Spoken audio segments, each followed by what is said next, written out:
Hello and welcome to the Weston Homes Stadium, home of Peterborough United Football Club. And today the real stuff starts with the first round of the Carabao Cup, with Cheltenham Town providing the opposition. Kick-off here is at 3 p.m. and in the pre-match show today we'll be giving you all the news you need ahead of today's fixture.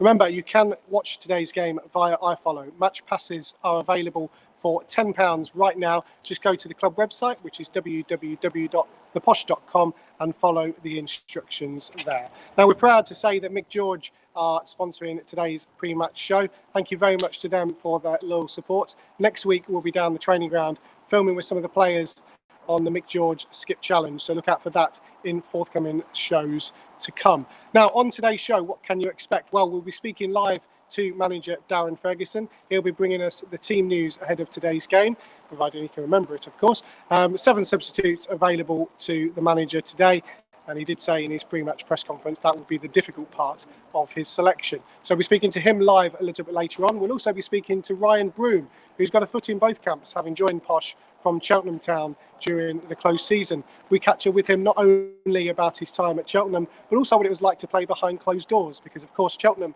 were in the playoffs last term and are very familiar about what Posh players will expect today with no crowd inside the stadium. We'll also be talking about the Family Club Award, which was awarded to the football club for League One after all the stuff we've done on match day and also during the week. We hope to catch up with co-owner Jason Neale a little bit later on in the show. We also bring you all the goals from pre-season, so make sure you stay tuned for what's to come. Just a reminder, of course, if you are watching this for the first time, if there are any errors, I blame Jake Baxter, Jake.Baxter at theposh.com, if you want to let him know about anything you want to see in the show.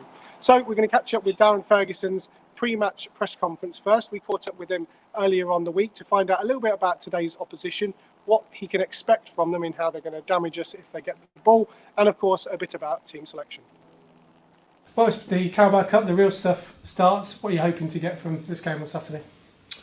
Well, as you say, it's the real stuff now, the season's starting, and cup match, so you just want to get through, win the game and get into the second round if we can.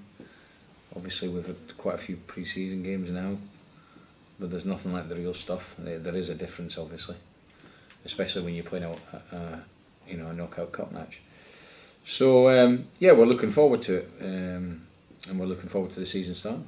Yeah, in terms of the mindset, obviously that's the key thing, I guess, from the players' perspective, is to make sure they're treating it not like a pre-season game, because as you say, the real stuff's here.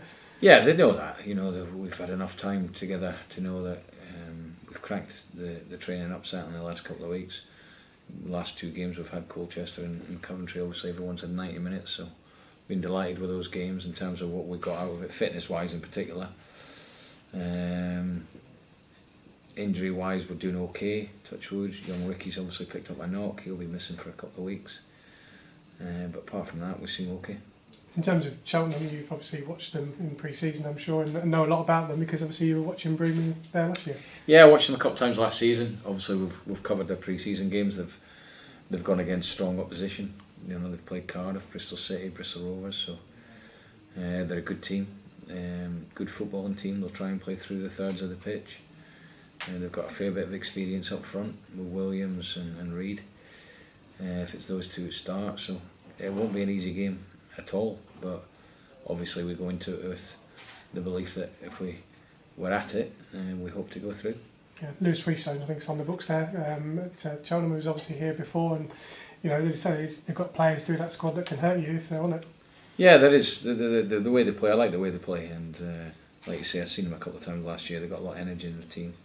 They've got some good experience in their team as well, all the way through it. So, yeah, it's a game that they've got nothing to lose in terms of they'll go into it as people would look at them as underdogs, but it's a cup match and anything can happen. So if we're off our game, then it'll cause us a problem. So we've got to make sure that our standards are performance is right up there, and then hopefully everything else just takes care of itself. Is it an easy or a hard team selection for you? It's never easy. It may seem that way at times, but it's never easy to pick a team, and sometimes the hardest thing to do is to pick a bench. I always find that, or often find that I've got quite a large squad, which obviously we're looking to cut a little bit, but even though the ones we've got left, if there's, for example, 21, 22 players, there's obviously 4 missing. So that can be difficult at times. I've got to get the balance of the bench correct. I've got to get the balance of the team correct, in the sense that if we want to change formation for any reason, it can be done within the starting team. So, but no, we've gone through everything now, and I have to say the players have been outstanding. I've been absolutely delighted with them. Yeah, can Johnson gain that sharpness and fitness we were speaking about previously in games, or is it something that needs to be done on the training field? Well, certainly looking at Jono, I think the problem he had was the lockdown, where we continued doing sessions and fitness work. Jono clearly hasn't, and yeah, although he was back in his previous club training, there's certainly an element of fitness missing there. So we have to look at that carefully. We have to make sure we assess it properly, in the sense that we can't risk any injury.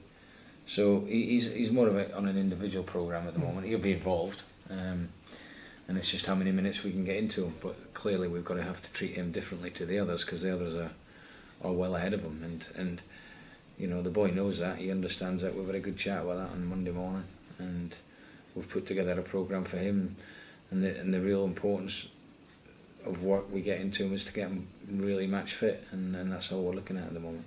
Straight to penalties. If it's level on Saturday, does that mean you've been out there with them practicing? Yeah, we have to practice penalties tomorrow.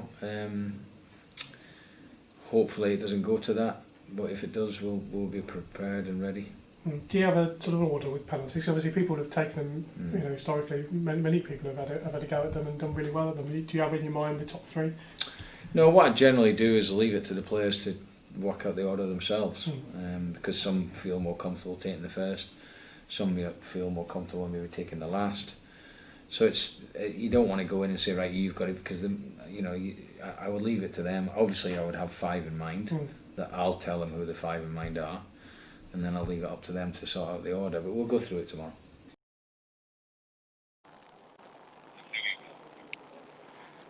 Welcome back to the Weston Homes Stadium. I'm delighted to be joined by Peterborough United manager Darren Ferguson, who hopefully is going to tell us the starting lineup for today's game. So, onward. So the starting team's Pimmy in goal, a back 3 of Tomo, Beeves, Frankie, then you've got Wardy and Dan Butler, Tails, Jack Taylor, Reece Brown, and then we've got Broomy, and then we've got Mo and Dembele up front. Was that an easy team selection for you?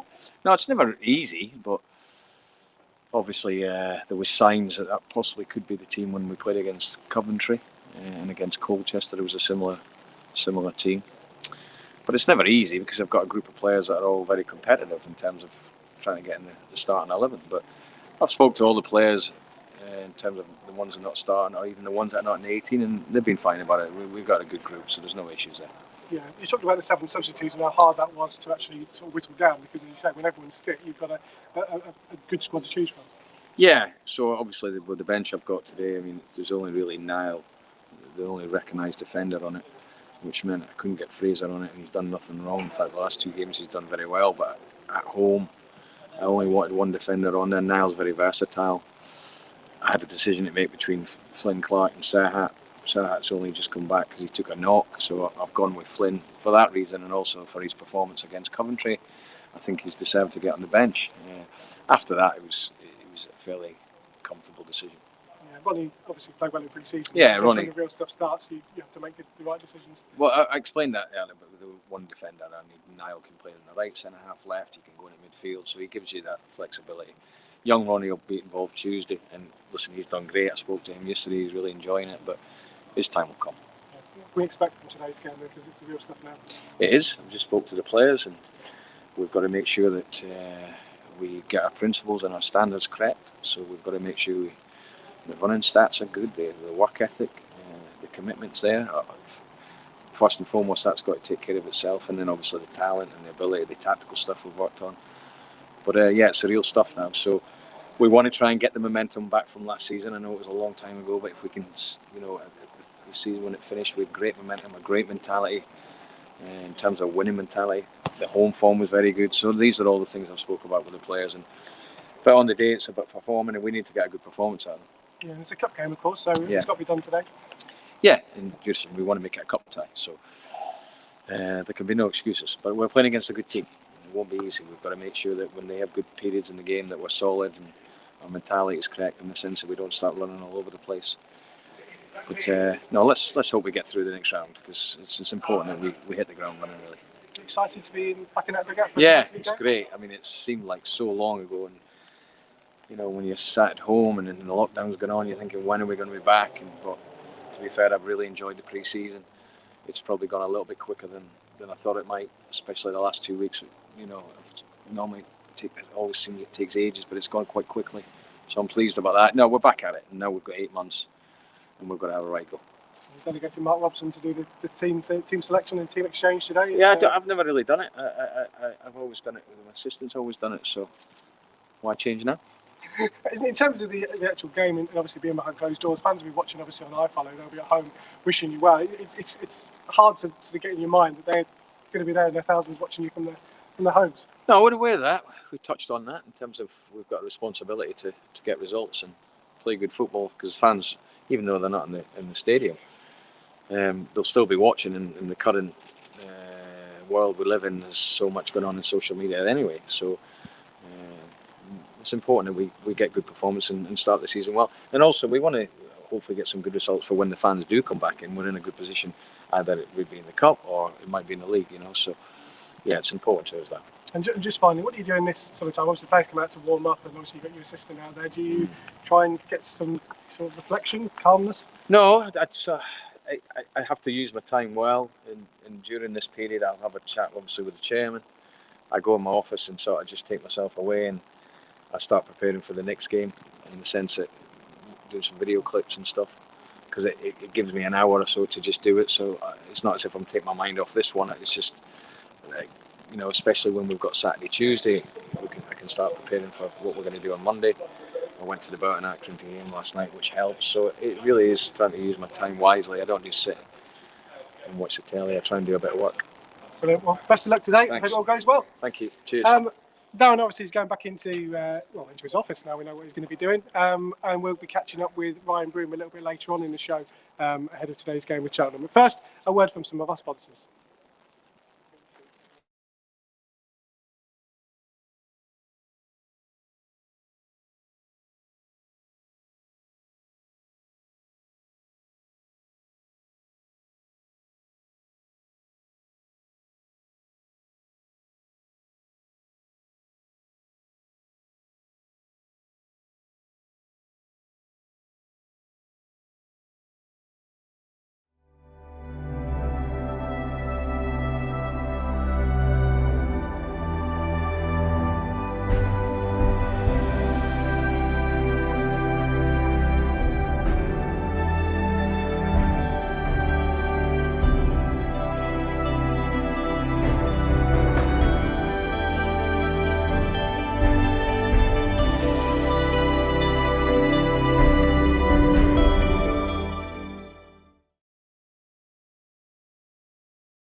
earlier on ahead of today's game, and this week we sat down with midfielder Ryan Broom.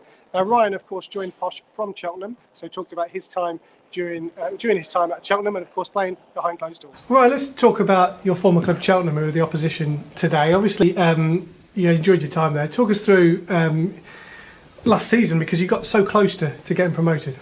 Yeah, we obviously the first game of the season was a bit tricky, but then after our first home game, I think we won like 4-1 against Stevenage, and it just, our form took off then, and then we didn't really have any dips really. We sort of had a lot of away victories, and we sort of carried on momentum into the home games as well. So we just on a really good run throughout the whole year, and then obviously to finish in fourth with the unweighted or weighted points per game was a really good result for us. And then just disappointing how it ended. We had such a good first leg, but it was disappointing the way we went out in the second leg. But overall, apart from the disappointment towards the end, it was a really good season for us at Cheltenham. What made Cheltenham? What made you so hard to play against? Because obviously you scored goals, create goals personally, but as a team you were very difficult to play against. Is that the setup? Is that what the manager did to get you into that mode? Yeah, well, the gaffer at Cheltenham, he had good background. You know, he played at a high level as a centre back, and I think he worked a lot with the defence and also the team shape. And I think that was the strong foundation we had really. We were solid without the ball, and teams found it difficult to break us down, I think. And then we obviously had players who could make something happen and score goals at the top end of the pitch as well. So it was a good balance really, and yeah, it probably comes down from the manager and the way he set us up. Yeah, Varney was a really experienced player. Obviously, he's got his move during the summer actually to move away from Cheltenham. But was he a good person to have around the dressing room? Because he obviously has played at the highest level. Yeah, he was brilliant to have around. To be fair, not just as a football head, you know, just as a personality, he was unbelievable. He was always like bouncing around the room and stuff. He's so much energy. But yeah, obviously from a football's perspective, and I'd always sort of latch on to him and try and learn as much as I could, because he played at the highest level, and he was really good, not just for me but all of the lads. I think he really helped, and he was good on the pitch as well. You know, he'd pop up with the goals and stuff, and his finishing was really good. Yeah, and going into this new season with Peterborough, obviously the games are going to be played behind closed doors, and it's going to be a new experience for most of the people in the dressing room. But you experienced it obviously during the playoffs. With how was it? What was said prior to the games? Did you have to try and recreate an atmosphere? Yeah, no, I know what you mean. We talked about it and we said it'd probably suit some teams and then suit others not so much. You know, like we thought maybe Northampton, the way they play, it'd sort of go against them a little bit because they use the crowd and that sort of thing. And with us, we like to be patient, and I say us at Cheltenham, like to be patient and like to build the play and stuff. So it could suit them definitely, but I think there's so many ifs, buts and maybes. I think you've just got to get on with it really. It's like there's no second guessing what it's going to be like. Obviously you've got the big games now, and on the TV they create the atmosphere and you almost forget there's not a crowd there sometimes watching TV. But yeah, it is what it is really. You've just got to get on with it, and like you said, I'm lucky I've got a little bit of experience to know what it's like, but all the lads, they've played friendlies now as well, so they know what it's like as well. It's funny because you sometimes speak to players and they say, well, they don't really see the crowd or hear the crowd, they're in their own kind of bubble anyway. Is that something and a mindset that you can get into to accept the fact there's nobody there? Yeah, definitely. I think so many players have that attitude where you just focus and concentrate on the match anyway, and even if there is a loud crowd, some players just like to sort of sound it out and just be in their own mind. So yeah, maybe it makes a difference, maybe it doesn't, I don't know. You think some players might react differently, as you say, just different teams do, but sometimes in the dressing room you might see someone in the dressing room trying to pump themselves up more than what they would do normally? Yeah, definitely. You get some players who they play on edge, they use the crowd and use that energy, so you have to sometimes find that motivation from within, and if you need a teammate to sort of rev you up a little bit, then they can do that, you know, because some players like to play on edge like that.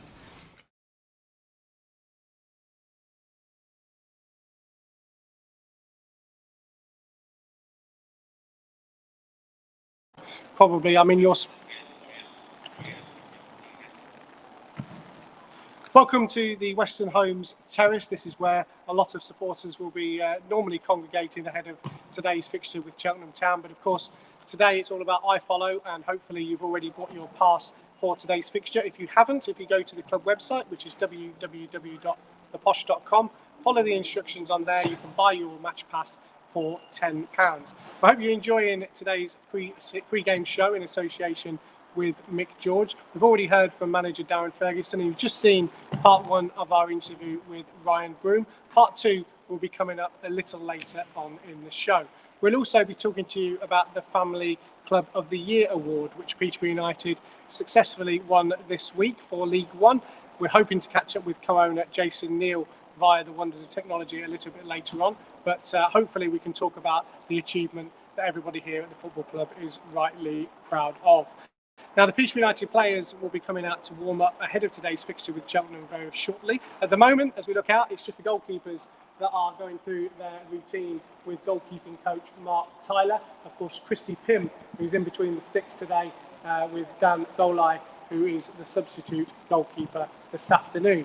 I can give you a run through of today's starting lineup. In goal is Christy Pym. Left wing back is Dan Butler. The three centre halves are Nathan Thompson, Mark Beavers and Frankie Kent, with the right wing back of Joe Ward. The midfield is Reece Brown, Jack Taylor, Ryan Broom, with Siriki Dembele up front with Mo Issa. You'll be able to find all of the team news ahead of today's game across our social media. Now, of course, during pre-season, we had a number of games in different environments, both stadium and also at the training ground. Highly successful results against some. Some were good tests for Darren Ferguson ahead of the start of the competitive football. And here we take a look back at some of the goals during pre-season.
through their warm-up ahead of today's fixture against Cheltenham Town.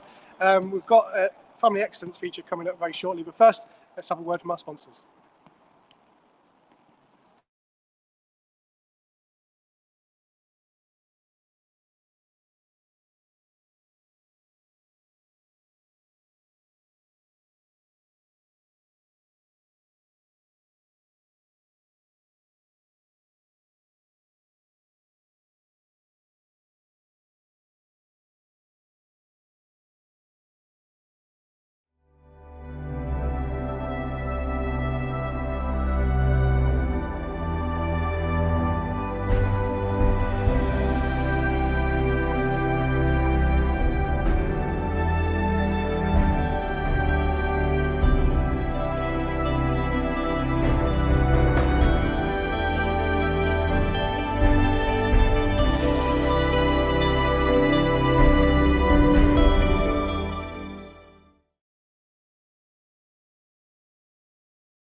Mick George.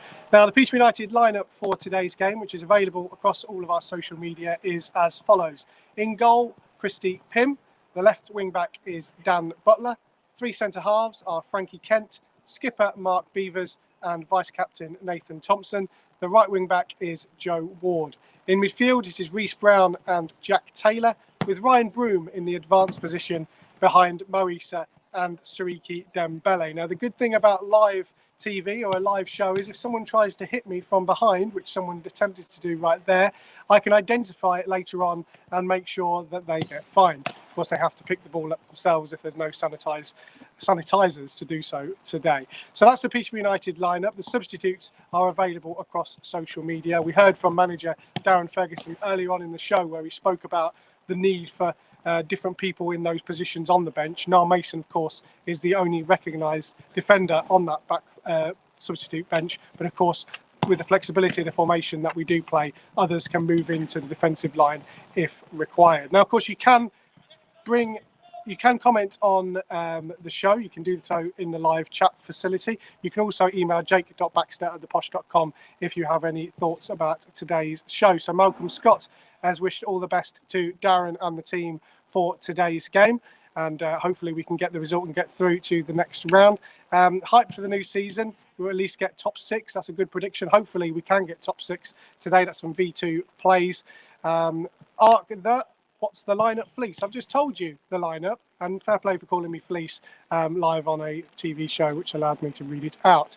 A 4-1 win for the Posh Boys. V2 Plays just desperate for the comments. Hopefully, Peterborough United can be successful and get through to round 2 of the competition. Now, the round 2 draw, and I don't like talking about a round 2 draw when you're still in round 1, but it does take place tomorrow at 2 p.m. And they're also actually doing part of the draw for the third round of the competition as well. So by tomorrow, we could find out if we're in the final at Wembley Stadium. So hopefully we can get the job done today and get through to the next round. Remember, of course, there's no extra time. It's straight through to penalties if the scores are level.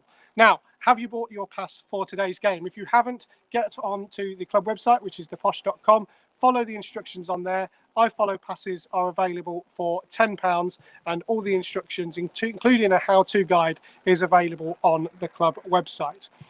Obviously, the team lineup, as you can see, is also on the screen today. So hopefully Posh can get the job done against Cheltenham. Now, you may have seen this week that Peterborough United have been awarded the Family Club of the Year prize for League One. Now, this is judged on a whole host of things, including our match day operation, the stuff we do during the week to promote the game, the schools initiative, and of course the work of our mascot Peterborough. We filmed a little bit to find out, or to show you guys, just what goes on behind the scenes to make us successful in this award. Peterborough United awarded Family Club of the Year. That must make you very proud as El Presidente. Massively. Up there with winning promotions, to be fair. And I know that sounds silly, but I think what it is it's you have your own pit, your team on the pitch, and then off the field you've always got the unsung heroes. And an award like that backs up all the work people do at the football club who aren't the superstars in the shirts. And there's a lot of superstars like yourself off the field who've been with the club a long time. So we wanted to bring a team of people around the ground that were, rather than just being here for helping on the kind of the fan zone activities, they were real kind of advocates for what we're trying to do at the football club. So trying to make the place a lot more family friendly, trying to make the place more welcoming. So they're on hand, they're there to answer any questions, they're there to get feedback, and they're kind of the direct link kind of really between supporters on a match day and the support liaison officer and ourselves. So as a photographer, we take the first time fans pitch side, where I take a picture of them with Peterborough, also sometimes with their parents if they want to, and then we print it off, frame it, nice little border at the bottom that says the date and the game, and it's a nice little momentum for them to take away. That rabbit is from another planet, and it's the planet fun, I'm pleased to say. The kids love him, the families love him, the older ones want pictures with him as well. It's not just the little ones, and having the actual borough over there was just the icing on the cake. And the fact that we were able to do it is tremendous kudos to the football club, the owners as well. But the schools initiative is something we've worked on for a number of years. It's developed over time in terms of how the ticketing aspect of it is issued, but I think the most important thing for us is to make an impact on the younger generation, obviously doing an assembly, making it interactive, making it something that they remember, and ultimately trying to encourage them to enjoy their first game. And when they come and enjoy that first game, hopefully they'll come back and become regulars. You do need someone there just to take sometimes the frustration of fans, but also sometimes just to support the fans. You know, particularly we've had a tough year as probably a supporter with a few well-known established fans passing away, and it's been really important that I've been there with other people to support the fan base through those difficult times. Show people around, show people to their seat, show people where they can get their programme, get their food, get their drink. So they're kind of the go-between. That's the drive, that's what we're looking to achieve. The rabbit plays a massive part in that, both at the school and also on a match day as well. So hopefully we can encourage people to do that for as long as possible. It's something actually that's really, really small on my part, but it makes a big impression, and it's memories that will stay with them. There isn't anybody in the football club who isn't involved ultimately in us winning this prestigious award. I'm absolutely thrilled. I can't tell you, I'm really made up for everybody in the football club. Big kudos to everyone involved. Congratulations. Been fantastic.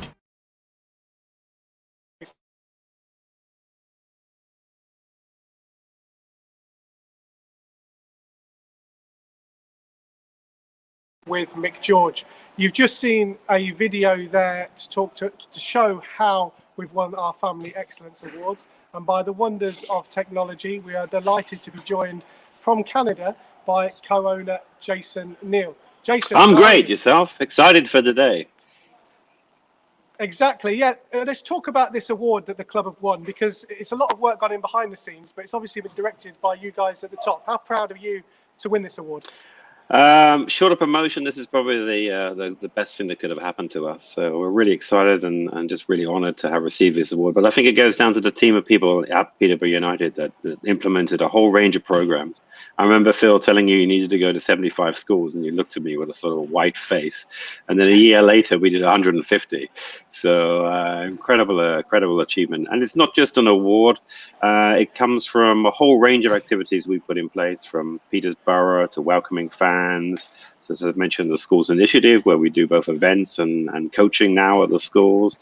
Probably my favorite was the first teamer, where a whole group of, I think about 150 kids from the Peterborough region got to experience being a professional footballer for a day. So they rocked up and they got changed in their dressing room at the training ground. They did pre-match or pre-training session workouts. They then had some sessions with Darren and the other coaches. I mean, how many other clubs would put that on? They then had a lunch cooked by the club cook and some video analysis, and I think a little video with you. So I mean, it's just fantastic achievement. And on a match day, it's not just about obviously what goes on the pitch. It's important that we create an environment where people really enjoy coming to the stadium, and whether it be from Peterborough or the stand we're sitting in at the moment, in terms of getting that packed through the schools initiative, ultimately they're the fans of the future. Yeah, that's great. And they're absolutely vital. I mean, we need to grow the fan base for a number of reasons. We all want to see more fans in the stadium, which I think is really important. Also, from a business perspective, there's not many things you can do, and everyone sort of groans when you talk about business. So forgive me for 20 seconds. But, there's only so many things you can do. If we want to grow the revenue base of the club, you have to grow the fan base. Obviously, more fans equates to more revenues. Yeah, and in terms of that conversion rate, I know that a lot of supporters that came during the First Time Fans initiative became season ticket holders, became regular supporters afterwards, and that's something that obviously as owners you're delighted by. Yeah, it's great. I mean, we had approximately 450 new season ticket holders between the year that this first started, 2018, 2019, and then last season.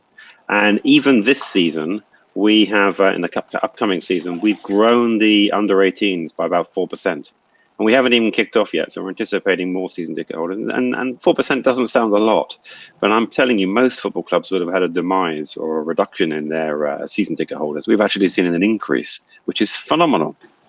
And ultimately, it's not just about tickets, because when they're coming through the turnstiles, they're obviously buying food, drink, replica kits. It's the whole package when it comes to a match day. Absolutely. I love the fan zone. So I love the fact that people turn up, an hour and a half before the match. They're not just turning up at 2 minutes to free, trying to get it through the turnstiles, which, I've been guilty of it myself. No, they're turning up an hour beforehand. They're playing a series of games. Dad or mum is maybe having a drink or some food or something. So, it's just fantastic. And what about our mascot, Peterborough? Because he must be the hardest working mascot in football. He is the hardest working mascot in football for sure. I mean, as I said, he is like with you and with Jake and with others, has been to about 150 schools last year. And once we're able to go back into schools, he'll be busy going again. So we're really excited by that. On a match day, he works really hard. He's a great ambassador for the club. In terms of your background, obviously you're a football fan, so you know the impact that this kind of award can make, and the work that was being done on a match day can affect children. Just talk about, obviously you became a fan quite early on and has caught the bug ever since. Yeah, I was a fan of another club until buying into this club 3 years ago. That changes everything, right? Still have affection for that other club, but I have obviously way more affection for the club I'm involved in now, working with all the people at Peterborough. You can hear our team is warming up outside, right? Yeah, they're being put through their paces. Yeah, so go on. I was saying, just finally, Jason, in terms of today, obviously you'll be watching on iFollow like so many of the supporters. I guess you're all in the same boat at this moment in time. Yeah, I'm in the same boat at this time. I'm actually in Toronto, dropping my eldest daughter at university and coming to Peterborough next week, where I'll self-isolate unless the UK government changes its rules. And then hopefully be able to see a match or two. Brilliant. Well, thank you so much for joining us, Jason. Enjoy the game. Hopefully you'll be nice and calm and like Darren when he's watching live games on iFollow. And fingers crossed. He's never calm. Fingers crossed we get through to round 2. Yeah, thank you. Thanks so much. No problem. So that was co-owner Jason Neale. We've got a few words from our sponsors now before the final recap of our team lineup.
Welcome back to the pre-game show in association with Mick George. Now, I had a message earlier on from Steve Thorpe, big Posh fan, who I'm sure is watching this and will be watching the stream on iFollow as well. He wanted to wish Sam a very happy birthday. Didn't say who it's from. I presume it's from Steve, but we'll add those birthday greetings from everyone here at the football club. Hope you have a great day, and hopefully Peterborough United can get the result you want today. Now, we saw part one of our interview with Ryan Broom earlier on, and it's now time for part two. When a transfer is sort of going on in the background, obviously you leave things to your agent to come to you with this, that and the other. Can you focus on what you're trying to achieve yourself? I know during the summer it was easy because you were on lockdown, but can you just let him deal with it? It's not that easy. I'd like it to be that easy sometimes, but because obviously since I joined Cheltenham, within the first window there was interest from League One and stuff, and it was very early because I signed a 2-year contract, so I was just getting to understand how it works and stuff really, but you just got to focus on your football. When you're young, it is a little bit more difficult. I think this time around I had a little bit more experience and I was able to just concentrate on my football a little bit more, even though there's still some thoughts in the back of your mind, like you want things to go a certain way because you might want things to happen. But yeah, you've got to learn. It's difficult when you're young, like I say, because it can be overwhelming. But as you grow older and you gain experience, you know that if you don't perform on the match day, you know that's your priority. You know, you have to perform there and then. If not perform there and then nobody else would want you anyway. You know, so that's how it is. I suppose it's a challenge as well because you're at Bristol Rovers and Cheltenham, although it's a little way, it's not miles away from where you were based. Yeah. To up sticks to Peterborough, which is obviously a long way away in comparative terms. Is that something you have to weigh up in your mind as well? Because you don't know how you're going to settle, you don't know how you're going to, whether you're going to get homesick, etc., etc. Is that something that you have to think about when you're coming to the conclusions? Yeah, for me, it's not a massive issue. I've obviously moved away when I was like 16 to Bristol, which is not millions of miles away from home, but I still moved away. So yeah, for me, I'm still young. I haven't got like like I've got family at home, but I've not got a first family, any kids or anything, so it's not a massive issue for me. You know, I love football, so it's sort of the aim for me is just to sort of play at the highest level that I can, and obviously Peterborough have offered me that, so I was excited more than anything for the opportunity, and I just couldn't wait to sort of come up here and set base, and then hopefully enjoy my football. It's always interesting to me when managers sit down with prospective signings and you watch a little presentation they've put together, and in your mind, are you often made up? Had you made your mind up prior to sitting with a gaffer and watching the presentation, or was it a case of I knew I wanted to come? Yeah, well, I've obviously been at Bristol Rovers. I've seen Peterborough United teams and seen the way they play and stuff. And obviously, when my agent first said about the interest, and I was well aware of like how well Peterborough had done last season and how exciting the attacking football is and stuff. And it's something that just interested me straight away, and I wanted to come here straight away. So, yeah, it's exciting, and obviously the manager puts time and effort into sort of explaining to you what your role is and why you're here, and from day one your ambition is to live up to that and prove to the manager why he signed you, and just enjoy your football as well, really, because I'm here because I've earned it, and I'm looking forward to like pushing on with the lads and hopefully having a brilliant season. George Cooper has just left, played at wing back for Plymouth. He played at wing back actually he played at wing back as before you moved more into a number 10 position. Where's the link between wing back and number 10? It doesn't seem like it's a natural thing. What I suppose the qualities that you have in a 10 is about energy and getting forward. Is that why it sort of links well? Yeah, I think sometimes obviously it's difficult to find spaces in the middle of the pitch as well. So I think at times I sort of moved out wide to just find space so I could get on the ball to help the team attack. But at times in the number 10 position, I find I can drift out wide if the space is out there. And it's just, like you said, there seems to be a small relationship there with players who can play in both positions. And then obviously, like George Cooper, you mentioned, played there for Plymouth Argyle, done really well. And teams play wing backs very offensively, and then teams play wing backs quite defensively as well. So it's there are similarities with number 10 attacking and wing back attacking. So that's probably why, really. And just finally, coming up against Cheltenham in the first competitive game of the season, I suppose it must be weird, looking forward to your first game, knowing it's against people you've played with for the last couple of years. Yeah, it'll be interesting, sort of, because I'm used to playing against them in training and stuff like that, and you get to know what your teammates are good at, what they're not so good at, and stuff. So it'll be interesting. I'm sure they know lots about me as well. So. Yeah, it's an exciting fixture. Funnily enough, I was sitting at home watching the draw, and I knew about the interest and stuff. And as the draw was going on and teams were left in the bucket, I thought it could potentially happen, and then it did happen. So yeah, I'm excited to play the game, and obviously I'm a Peterborough player now, so I'll be looking to do my most to help the team win the game. Yeah.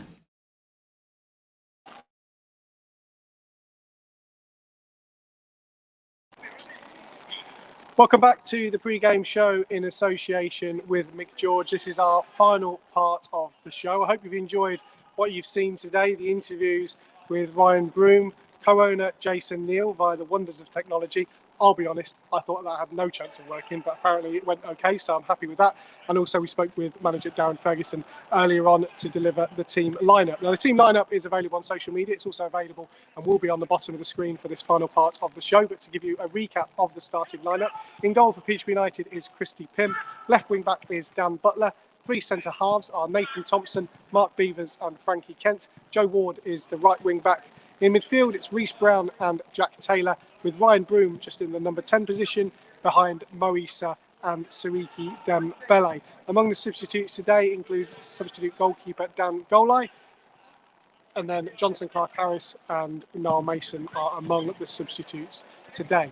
If you've got any comments about today's show, please email them to jake.baxter@theposh.com. We'll try and take them on board for the next show, which is on Tuesday night, ahead of our EFL trophy tie with Burton Albion. Now that game kicks off at 7 p.m, so make sure you join us for the right time. We'll of course give you all the details on the club website. Now in terms of iFollow today, obviously the stream is available, £10 today. If you go to the club website, which is www.theposh.com, you can find out all about how you get today's stream. There's a little guide there. Just follow that and you'll be able to see everything in today's game. My colleague is trying to show me some comments on you, but I cannot see that small phone. So I just trust that everybody is enjoying today's show. I'm making him move and hoping that I can see that show. So it's far too small for me. My eyes, I'm so blind. It's amazing I can see that, let alone your phone. So I'll just trust that the comments are coming through, and most of them are largely positive, apart from, of course, the size of my forehead. I hope you've enjoyed the show in association with Mick George. We'll be back on Tuesday. Remember, watch the stream, £10 via theposh.com. Come on the Posh.